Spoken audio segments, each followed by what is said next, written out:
everybody, and welcome to the debut of the Ronice and B Show. Yay!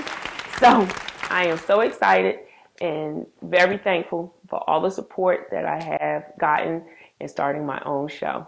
And I know a lot of people are wondering, why the Ronice and B Show? As if you guys see the crown. But anyway, I started this because I had to think about what would I call a show. And when I thought about all the people that have shows, you have Steve Harvey and Steve Harvey Show, you have Ella DeGeneres, you have Queen Latifah Show, you have all those shows, right? And so what better name, because I am my brand, but to call my show the Ronice and B Show. But unlike other shows, this show is not just about me and my journey. It's all about everybody, because I believe that we should all have real talk about real people in real life. That's what it's all about. The R. You know what I'm talking about. But in all honesty, some of you know my story and some of you don't. When I can think about all the things that I've gone through, and a lot of people look at me and they say, I can't believe, you always just seem so jolly, you seem so happy. It doesn't always happen that way. But I can honestly say that in telling my own story, it is one in my purpose and my passion to share who I am. So hope that I can help somebody else, and the hope that removes shame from everything that you may have potentially gone through, and know that there's no shame in sharing your story. A lot of times we walk around, and the other thing is holding ourselves accountable for our choices, as well as telling the truth about ourselves, because sometimes we get stuck in our journey. And so you have to think about it, that there's joy in every journey that we go through.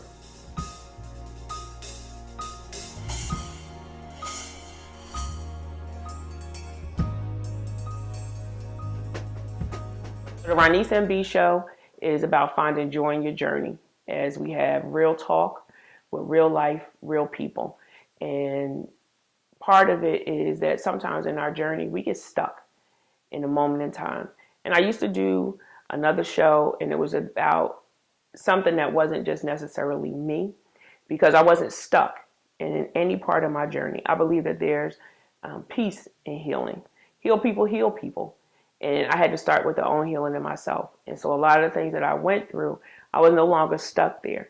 And I had to really understand, one, why I was different from other people.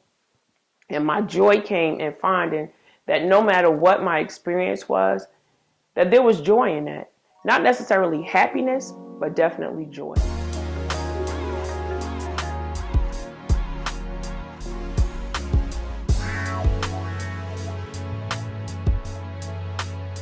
Just to share a little bit about my background, if you go to my website, www.roniceandb.com, my story is there, but just share that I was sexually molested as a child. I was also raped as a college student, and then I lived in a domestic violence situation as well.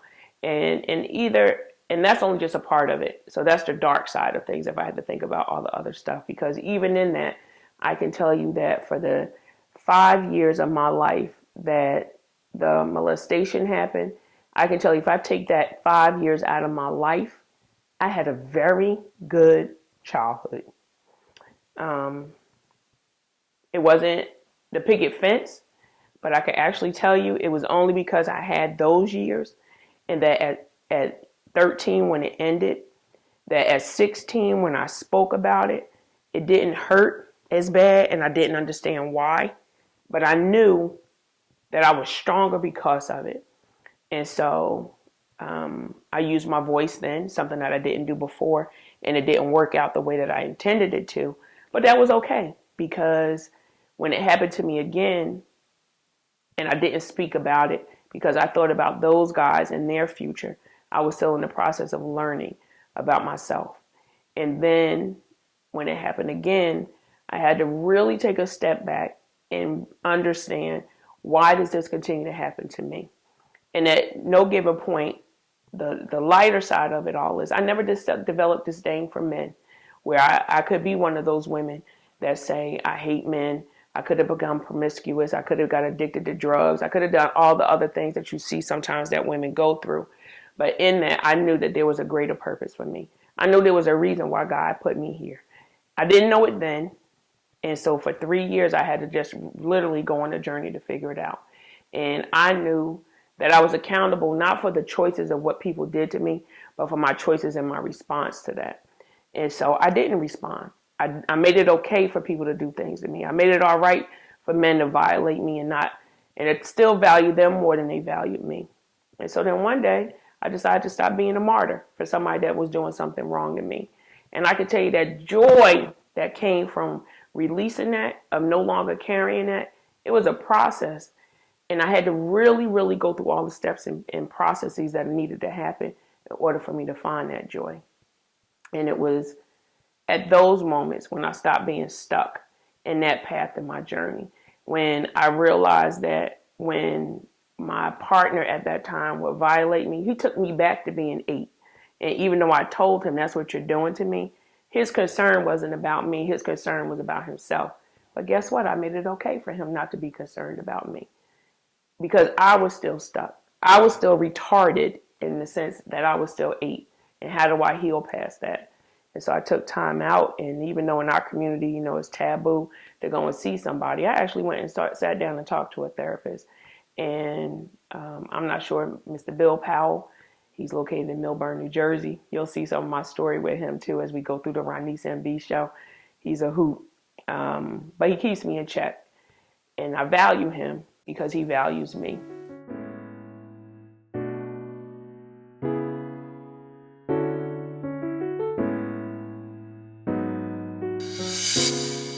I also developed some really good relationships. I have 3 wonderful sons.